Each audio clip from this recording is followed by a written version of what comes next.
আব্দুল্লাহ, আব্দুল্লাহ, তোমার মুসলমানি শেষ হয়ে গেছে আজকে। আচ্ছা ভাই, আব্দুল্লাহ তো আপনার নাতি লাগে, তো একটু আগে আমাদের কাছে রিবেস কসমেটিক খাতনা করালেন, তো আমাদের এই প্রসিডিউরটা আপনার কাছে কেমন লাগলো? খুব ভালো লাগছে, কাজ নিয়ে খুব এটা খুব ভালো লাগছে যে এভাবে আমি কখনো দেখিনি। এই জাস্ট প্রথম আজকে আমার নাতিকে করলাম না, দেখলাম যে না এভাবে স্বাভাবিক কোনো মুসলমানই হয় না, আগের থেকে অনেকটা সহজ হয়ে গেছে।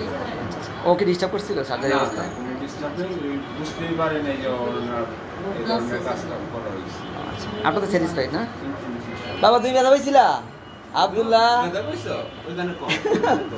ব্যথা পাও নাই তুমি? ওকে বাবা, তোমাকে ধন্যবাদ।